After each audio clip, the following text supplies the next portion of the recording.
Ashawaa kan jirtu nagaa keessanii nagaa kootti galata waaqayyoo sin akkam nagaadha miti nagaa kootanis sinis baga nagaa taatanii warroonni maatii naaf hin taane maatii naaf taa'e saskiraayib naaf godhaayi laayik godha osoo hin dhaggeeffatin dura laayik godha okay innaa maaliif bareeduma jedhee tana yoo laayikii dura dursitanii yoo laayikii gootan viidiyoo immoo amma dhumaa dhaggeeffadhaani jechuun kolfuun koo amala ta'eeti malee dhugaa wanti ani qabadhee fi waan nama hojjisiisu miti dhugaa. Innaa ijoolleen Joordaa keessa jirtanii madaamni gaafa maaliif warri dura turre kuni jechuun birriin hin cammaramaa miti adaduma teessaniin adaduma waggaan keessan dabaluun birriin sin dabalamu akka kiyyatoo ta'e jechuudha kan beeku. Innaan goddanyaatti dhugaa dubbachuudhaaf waggaa furii silkiidhaan wal barree jechuudha. Silkiidhaan wal barree wajjin haasofna. Innaa madaamni osuma kaa'ee deemtu intala Itoophiyaa birrii kashan argatte jechuudha dhugaa. Kan mana jirtu birrii xiqqoo kaf jedhee wanta teessuuf osoo karaa deemtu intala Itoophiyaa argatte ishii irratti immoo ishii tana fidde jechuudha. Dhugaan baay'ee tokko bakka baay'ee tokko yaaddu keessa jira jechuudha. Amma ishiin tuni gaafa dura gaafatanii jiran jechuudha. Waggaa shanaffaa nan dabaladha jetteeni ishii jedhanii walii galan jechuudha. Ishii bakka kana waan taa'e dura ishiin birrii naa cammaraa jennaan isin cammaru kanarra ishii bakka kana dura taa'u nan taa'a jetteet walii galan jechuudha. Wanta qopheeffate tokko hin qabdu dhugaa dubbachuudhaaf walaa shaanta wanni tokko hin qabdu jechuudha. Yaa Joordaa keessa ni beektu warri beektanii wanta barbaadde akka fedhii keetii yoo baate wanti si yookiin bitachuu dandeessu tokko hin jiru jechuudha. Yoo akkam onlaayinii irra fidattee akkasitti ta'een alatti gadi sin baasan waan ta'eef jechuudha. Hin beekne warri Joordaa keessa jirru. Innaa ishiin tuni wanti tokko waan qophoofte hin qabdu shaantaa hin qabdu rubaa waan tokko qophoofte wanta kun qabdu jechuudha bakka sila hin galu jetteeni mariisistee jirtu jechuudha. Ishii jedhaniini innaan namichi namarraan jechuudha birrii 225 argadde jedhee birrii kashan argadde jedhee intalatti irratti fide amma injoollitti mijaayettiin immoo ishii kara biyyaa nagasha kara biyyaa tikeetti naamuraatoo kara biyyaa nagasha kara biyyaa singashinu biirootti si deebisna. Ishiin tun immoo amma biirootti yoo deebite paaspoortii ishii jalaa dhumatee jira dhugaa waaqaa paaspoortiin ishii jalaa dhumatee jira. Duras biyya biraatiin turte waan ta'eef paaspoortiin jalaa dhumatee jira. Osoo immoo asumaayyuu namichumtuu waraqataan gashi ookee bareeda. Akka ishiin taatu hin beeku dhugaa baay'ee tokko yaadda'ee jira. Jechuun bakka akka maqaa ishiin taatu. Mijaayettii immoo mijaayettiidhaan fa'aa bakka sossomneetti illee jechuudha. Jechuun ishiin amma dhufte waan taateef biirootti illee akka deebituuf jechuudha. Akkamitti 250 teessaatii afaan arabiillee hin dandeessi jechuudha. Hojii ni dandeessi biyya biraa wanta turte akkamitti 250 teessaa ati deemii bakka bu'aa jechuun waan hin jennee jiraachudha. Maaliif ishiin tun baatee akkamitti ishiin tun hojjettuuf jechuudha. Maaliif tuni paaspoortiin ishiillee ganaadha. Mana namallee galuu kan hin dandeessu mara rakkoon qabu jechuudha. Ishiin tun immoo paaspoortiin ishee jalaa dhumatee jira. Baay'eellee immoo mana namaa lammata taa'uu barbaadu jechuudha.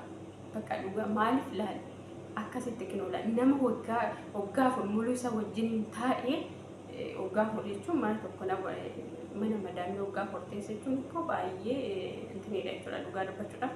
Laal isaan akkasitti gaafa birrii bakka nama ittiin argatan akkasitti baasanii nama gatan jechuudha dhugaa. Biirootti si deebisna biirootti si deebisu ta'e taanaan ishiin tuni birrii kashan argannee jirra ishii tana hin baasnu ati bahi jedhanii jechuudha ishii duraa sanii. Ati baay'ee ishii tana hin baasnu jedhanii jechuudha. Ijoolleen Joordaan keessa jirtanii of eeggadhaa. Maaliif jireenyi Joordaanii baay'ee uffaataa jira jechuudha dhugaa. Adiifama wanta akkasii kana agarra jechuudha nageenyanii. Bakka yoo ishiin dawwaltee natti himtu akkasin ta'e barii dura walii galtee jirti ka ishiin nan dabaladha waggaa tokko nan dabaladha jettee isaan immoo irratti sarratanya birrii kashan arganne jedhanii irratti fidan bakka baay'ee tokko nanaari bakka dhugaa maaliin garni jabinnatiin akkasii maaliin bakka otoo immoo durumaa aayeeti kara biyyaa gadi awwaqa bakka sin barbaannu jedhanii ookee bareeda. Taa'ii jedhanii ishii tana immoo irratti fidanii ammoo kara biiroo si deebisna ishii tanaan jechuudha. Baay'ee tokko nama gaddisiisa dhugaa maaliif yaa waan fili ta'uu akka namni Joordaan keessa jiranii akka garaa jabaatan hundi keenya ni beekna jechuudha. Waan fedhe ta'u akkasii miti dura kan ishii kan dura gashaniiti yookaan immoo kan biraa fudhatu jechuudha malee ijoollettiin raasu ijoolleen iyyuu waan lolu jechuudha yoo isaan deemu jechuudha. Ati maaliif dhuftee bakka akkamitti birrii kanaan hojjetta isheen immoo situ ba'a malee ani bahu bakka waan lolu dhugaa hoona natti haasaanii nan dhaggeeffadha jechuudha. Bakka atis taa'i murteessan isaanii bakka akkasan jedhan jechuudha maaliif baay'ee karatti murteessuun dhabe jechuudha. Isheen sunis yaada wallan natti ishiti malee Joordaan keessa hin jiru jechuudha. Birrii hamma kanaan ta'an jechuudha. Akka duraatti miti dabalamee jira. Mukaan ishee afaan hin danda'u dhiisii wanta afaan hin dandeenye birrii hamma kanaan hin ta'an jechuudha. Maaliif kana jechuun maaliif viidiyoo kana qabadde nuuf har'a warroon Joordaan keessa jirtan jechuudha. Dhugaa dubbachuudha. Bakka Waaqayyotti gistesiniif haa kennu jechuudha. Madaamiin bakka ani beeku Waaqayyo sammuu itti kenni hojjete hin qabdi jedhama yaada sila baay'ee bakka sammuun isaanii hin hojjetu dhugaa. Har'a yoo nama ta'an boru nama hin ta'an. Amma tani nama yoo ta'an namitti mutii yaatu amma tani yoo nama taate amma waan ifitti ka'uun beekan jechuudha dhugaa. Bakka baay'ee intini nama tigistii nama fichisiisa wajjin jiraachuun jechuudha. Immoo kaayyoo ofiitti jedhanii obsuun ni barbaachisa. Ishiin takkas dhugaa dubbachuudhaaf uffata hin bittuu fi nyaata hin kennituu fi damooza ji'a lamaa ishii baay'ee caqacaqaa jirtu jechuudha. Damooza kara biyya naagashii hin beektu hamma birri ishii amma nyaattu hin beektu ji'aan amma nyaattu hin beektu yooma barbaadde ofii ishiitiin alaan hin gashituu fi baankiidhaa gashiti jechuudha. Bakka malee birri ishiitti kennite yookaan immoo hamma kana nyaattaa yoo hundammoo jiraami tiree namni amma kana nyaattaa jedhee kan namaaf kennitu bakki barbaaddetti fiikitti ergita jechuudha. Ishiin garuu ofii ishiitti ergitee fi baankiidhaan immoo kan birriin rikkaasha waan ta'eef baay'ee nama rafte jechuudha. Yoo hirqite natti buusu jechuudha. Ayizoon jedhee ishii maali jechuun bakka maaliidhaan asi gargaaramu yoo na jedhu maaliidhaan na gargaarta.